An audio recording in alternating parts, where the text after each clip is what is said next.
Original post. This happened some years ago. I'm in my 30 years now. But back then I was 22. My sister was 18 and was my mom's golden child. My dad thankfully has a good head on his shoulders and always called my sister out on her shit. But my mom's interference always meant my sister got off easy anyway. This is what happened back then. My parents decided to take a vacation to ski in Aspen and let my sister watch the house for them. They told her no parties, but that was a rule she straight up ignored. A day after our parents left, my sister started sending out invites to a party, and she was promising free alcohol. I didn't see that post just yet, but my sister called me and asked me to go get alcohol for her party because I was over 21 and could legally buy it. She also wanted me to pay for it and said she'd invite me to the party and introduce me to an easy girl in order to pay me back. I told her that I wasn't going to break the law to make her happy. She should never have told people her party would have alcohol. She screamed at me over the phone that I was ruining her life and that she couldn't take back the invites now that they were all over her FB. I looked at her post and facepalmed. I told her that what she did was really stupid, and she and her friends were all underage, so it's illegal. She tried to say it'd only be illegal if I narked on them. I said I wouldn't narc, but I wasn't going to buy her booze either. She screamed at me some more, so I hung up the phone. Well, that night my sister had the party, and someone called the police for underage drinking. After being arrested and confronted by police later on, my sister threw me under the bus and said that I'd supplied the alcohol she was using. Turns out she actually broke into Dad's liquor cabinet and thought it'd be better to frame me for her crime. Police came and arrested me at my apartment the day after the party. They seemed already convinced I was guilty and didn't really listen to me when I said I was never there. But I willingly cooperated with them. At the station, I told them the whole story and got them to look at my sister's FB post. Thankfully, there were a few people there who listened to me, but I still had to sit the night out in a cell while my parents were called. My mom and dad flew back home overnight and bailed out both my sister and I. But my mom tried to make my dad leave me in jail because my sister had told them her lies as well. But my dad took the time to talk to me and look at my sister's FB, so he believed me. This caused a fight between him and my mom. When they got home, my dad discovered my sister had broken into his liquor cabinet and spoke to police on my behalf. My mom, however, still wanted the blame to fall on me because, as she put it, the charges were ruining her baby's future. But my innocence was further proven by the fact that I and my car were seen on CCTV when I left work, and when I arrived at home soon after, as the apartment I was living in then had CCTV cameras to watch the parking lot. My car did not move from there for the rest of the day and night. In my sister's story to police, I had driven out and gotten the alcohol for her. But I wasn't seen on CCTV in any liquor store in the county, and my bank account showed no transactions buying alcohol. My parents' house also had a camera at the front door, and my car was never seen in the driveway that day. After being confronted with those facts, my sister's story changed to saying I already had the alcohol and gave it to her at my apartment. But my sister's car had never showed up at my apartment either, and there was like 3 cheap beers in my apartment fridge and no hard alcohol. My sister finally had to give up on her lies, and my parents were severely disappointed in her. But my mom still tried to convince me to take the fall for my sister. She came to my apartment and actually demanded that I tell police that it was all my fault. I said I wasn't going to ruin my future for my sister. She refused to leave and went from demanding to begging. She even got on her knees and tried to convince me that she and my dad would make everything ok in the long run if I just took the blame now. I said I'd rather live my life poor than have that felony on my record. She threw a huge fit and started throwing things because I refused to do as she wanted. I threatened to call police, and she left my apartment cussing me out like a mad woman. I've never heard so many F-bombs out of her before or since, but she kept them up all the way to her car and followed it up with saying she should have aborted me before driving off. I called my dad right away and told him everything that happened. He was insanely pissed and got in a huge fight with my mom as soon as she got home. She didn't even deny anything she said or did, because she deemed it would have been for the greater good of their daughter. But my dad told her that she couldn't destroy me to save my sister. Then he threatened to divorce her if she didn't try to make things right. She ended up sobbing, then saying she'd do whatever he wanted. My dad said that it was couples and family counseling, or it was divorce. My mom signed a prenup before she married him, and really had no choice. In the family counseling, I called her out on how she always believed my sister's lies. My sister tried to say they were not lies, but each one I pointed out from over the years said otherwise. I'd taken the time to write a list of all the ones I could remember from the past decade that had all been proven she lied. And my mom and sister were forced to stay silent as I read them all. They tried to interject repeatedly, but my dad and the counselor silenced them. My sister, now proven beyond a doubt to be a liar and a manipulator, just shut down and refused to say anything more to the counselor. And my mom finally apologized to me. But it was obviously a forced apology because she looked so uncomfortable doing it. I told her that her apology was very fake, and after so many years of favoritism, the damage was already done. My relationship with her never really recovered because she was convinced I was guilty no matter what was said until my sister admitted the truth, and then wanted me to pretend to be the guilty one anyway to protect her favorite child. But nothing went her way, so she just went back to crying about it. When my sister went to court, my mom pleaded with the judge to go easy on my sister for the charges of underage drinking and giving other underage people alcohol, as well as attempting to frame me for her crime. She also resisted arrest when the police came and shut down the party. She was very drunk when it happened. They kept her in a cell overnight to sober up, and then she told police I'd been the one to provide the alcohol. My mom's begging, along with the relentless lawyer my parents hired, got the judge to cut a deal, provided my sister plead guilty, which she did not want to do. But her lawyer highly recommended she take said deal to avoid jail time, because there was no other way of keeping her from getting a felony on her record. My sister's lawyer used the fact that the alcohol had not been bought that day, but rather had already been in the house long before the party happened to help lessen the charges. My sister's FB had also been completely deleted by her as soon as she was able to in order to hide the post. The judge just wanted the case over with, so my sister got off with a huge fine that our mom paid most out of her own pocket and a couple years probation. She was also made to get therapy too by our dad. She's never really showed actual remorse for what she did though, and only had animosity for me, no matter how in the wrong she was. She was eventually diagnosed as a narcissist after dad made her go see a doctor. After her probation and 4 years of college were over, she decided she was going to leave home for California and never come back once she landed a good job. She currently works in an office in LA, and we've not spoken in years. Dad got her that job, and she's not shown any real appreciation for it. Even my mom has given up on her ever coming home for the holidays and us being a family again. It tore her up inside for a few years. But now she's just bitter. She doesn't really blame me anymore. But we only seem to show indifference to each other. Just because my sister cut her off wouldn't make me the new defector favorite. It just means my mom lost her baby and isn't getting her back. She can't leave my dad because she's too reliant on him, despite having her own career. She'd never want to be on her own again, so she's just become a shell of her former self. Things between me and my dad are still great. He's pretty much disowned my sister for what she's done and has stopped caring if she'll ever talk to him again. He and my mom don't even sleep in the same bedroom anymore. She moved into the guest room some 5 years ago and has stayed there. Their marriage is really only one on paper these days. Info: it's a felony or misdemeanor to provide alcohol minors, and my sister provided stolen alcohol to at least a dozen people who were under 21. Then she resisted arrest and tried to frame me by lying to police. The fact that she got off easy thanks to the sharp-toothed lawyer my parents hired for my sister was incredibly lucky. Not that she was ever appreciative. The judge hit her with a fine for each person she gave alcohol to, which added up. And with the cost of the lawyer, well, my parents were out a lot of money. TLDR, my sister held a party with underage drinking and got arrested, tried to throw me under the bus by saying I provided the alcohol, and then had to be forced to admit the truth. So my mom tried to make me take the blame anyway. My parents nearly divorced. My sister got off easy in court and ran off to California after college, then ghosted us all. Even our mother, who did nothing but stick up for her. Edit. Yes, my parents are wealthy, especially my dad, as he's a business owner. He owns several businesses actually. One big one and a few smaller ones.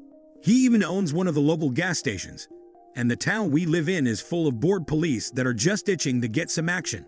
I also heard that a couple of the minors arrested at that party were the kids of police as well, which did not help my odds when the cops came for me. The reason the investigation went as far as it did is because my dad pushed it through. I also went out of my way to provide some of the evidence, like the CCTV from my job, my apartment complex, and my bank statements showing I didn't buy the alcohol. The rest my dad pushed for. He had a lawyer get the CCTV from every liquor store in the county for that day, though my mom tried to talk him out of doing so. In the end, this took way too much to prove my sister was a liar, because she tried to stick to her story hard, even after my parents discovered she got the alcohol from Dad's liquor cabinet. And yes, my parents lost a ton of money basically paying off the court to dismiss most of my sister's charges. My sister had to pay like 10%. That's about it. And that's just the little bit my parents make her pay. They still paid for her college after that as well. So people calling this out as rich people drama are exactly right, because it is just that. At the time this went on, I was still in college myself. But my dad insisted I have a part-time job to learn the value of work. And he was exactly right about that. My family is wealthy. But my dad tried to keep me from acting spoiled growing up. I even bought my own first car with money I earned working part-time. But I can't say the same for my sister, as my mom treated her like a princess. The rest of the family as a whole also hates my sister after what she did back then. So there wasn't much love lost when she ghosted us, save for my mom. She cried about it often for an entire year. Edit 2. Yes, this happened in the US. And yes, it was stupid the way police arrested me. My dad had some pretty strong words with them about that. But I guess the cops had nothing better to do. And the arrest was expunged from my record after I was proven innocent. But as someone in the comments pointed out, it's scary how easily your freedom can be taken away. I've instinctively avoided police ever since that happened. For them, arresting the son of a rich guy must have been a big scandal waiting to happen. And no, Nolan was injured as a result of driving under the influence. But I've spoken with my dad, and he said there were a few driving under the influences because a few of the minors there got in their cars and tried to drive away. Considering I heard a few of the people there were the kids of police officers, that only made things worse for me. The cops that arrested me both looked middle-aged, so if their kids were involved, that may explain why they treated me like I was guilty. Those who say this is fake, I wish it was, because it's so stupid that it really should be. But my ungrateful sister broke our family, and she nearly destroyed my reputation as well. These days, everyone in town has forgotten her. She lost most, if not all of her friends after that party because they were all arrested. Now for the top of comments before reading the update. A terrible thing OP, most especially about your mom. That had to hurt, but remember, you are not their opinion. Your worth can't be quantified by people who don't understand the concept of being worthy.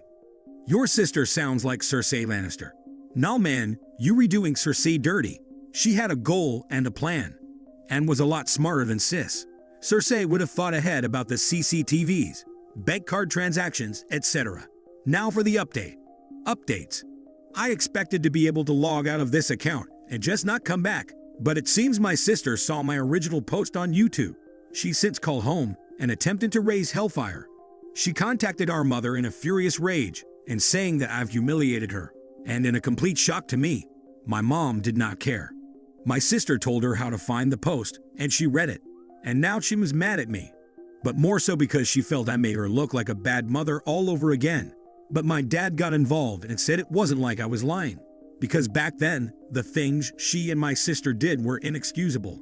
My mom agreed in a very sad way, but still said she wished I'd never posted the story. I suppose I couldn't fault her for that. I ended up talking to my sister over the phone because our mom gave her my current number. And the first thing she did when I answered was scream in my ear. I stopped the call because of the screaming. And so the call was followed by a flurry of text messages. My sister demanded I take my original post down. I refused. She threatened to get our parents to make me take it down. But our parents by this time already knew about the post. And among them, our dad does not care. And our mom is more mad that I made her look like a bad mother all over again. So she threatened to get a lawyer and sue me for defamation. I told her to go right ahead. My post was made anonymously, and if she sues, then a lot of people are going to find out my post was about her. She asked if that was a threat. I said no, it's just something that'll likely happen if people dig more into both of our pasts if she starts a lawsuit. It might even affect her career. Rather than responding in text, my sister called me again, and I told her I'd hang up and block her if she screamed in my ear one more time. She angrily demanded I just take my original post down again or else. I pointed out that this is the first time we've spoken in 6 years, and she had no problem throwing me under the bus in the past anytime she could. And now she's mad because her own actions are reflecting poorly on her, when no one else knows the story was about her but us. and I really didn't care what she thought of me anymore. Dad has pretty much disowned her, and she destroyed all the golden child love our mom had for her. My sister actually denied being a golden child, so I started to explain exactly what one was. She interrupted me saying that she's on Reddit all the time. She knows what a golden child is, and I could only laugh at the fact that she knows that and still denied having been one. I pointed out all the things from my first post, how she lied so much, how she always had our mother on her side, and how she was openly our mom's favorite, and how she expected everything to be handed to her. She was a golden child. There's just no denying that. Well, she took this very personally and said that she wished our mother had aborted me, just like she'd said all those years ago when I refused to take the blame for my sister's crime. I just laughed some more and asked if that was all she had in her little black book of bad insults. She did not find it amusing that I found it so amusing. I fired back about how she is a self-important narcissist and always will be. She milked our parents for so much and had no appreciation for it. Right down to that well-paid office job she's working that Dad got her. She scoffed at me and said she got that job on her own merit. I laughed again. No, she did not. Suddenly, a well-connected LA firm scouted her several states away after college to come work for them when she had no prior experience as an intern. It just doesn't happen. The old CEO of that company was a friend of our dad's before he passed away, and Dad called in a favor. That's how she got that job. My sister, of course, went into more denial about the truth I just presented her. But I guess it finally clicked in her mind that I was correct. She's a narcissist, but she's not dumb. So she just started bragging about how well she's been doing that job. She made it to assistant manager and is set to be next in line for full manager someday. I was unimpressed, and she demanded to know why. So I pointed out that I've moved on to managing one of Dad's smaller businesses entirely. Sure, it was a technically promotion through nepotism, but I worked hard to earn it. And Dad's openly stated that when he someday passes away, I'm to inherit everything. Not that I'm clamoring for it, like she undoubtedly would. I actually want our dad to live a good long time. She was so angry that she hung up on me and then called our parents again. She asked Dad if she'd really been disinherited, and they confirmed she was. Dad's will is set to leave her only a small settlement, so she can't contest it. And if she were to try and contest it, she'd automatically get nothing. Even our mom's will has basically written my sister out. My sister ended up crying and saying it wasn't fair. But both of our parents pointed out that her framing me all those years ago wasn't fair. Ghosting them after they paid so much money to keep her from getting a felony and putting her through 4 years of college was unfair. They had nothing left they wanted to give. My sister ended up blocking us all from phones to social media. We can't see anything now, but we don't really care. My mom has sat me down and gave me a long-awaited, more sincere apology for what happened so long ago. Especially for that day she tried to make me take the blame for my sister. Years without my sister in her life, and the recent incident has made her realize more than ever that she was a terrible mother to us both. And she can't undo anything. But she wanted to at least say she was incredibly sorry, and that she loved me. She's just been too ashamed to really show it. She's now finally looking into therapy, and she's even making an effort to spend more time with my dad, like in the old days. It's ironic, really. My sister tore our family apart, and then she somehow put it right back together by being the same kind of nasty person she's always been. So sis, if you see this post, and I bet you will, don't bother trying to contact us again. Because if you do, then any more drama you cause is gonna end up right here. So please leave us alone for the foreseeable future. That's all for today. If you are enjoying this story, please like the video and share your thoughts in the comments section down below. Thank you.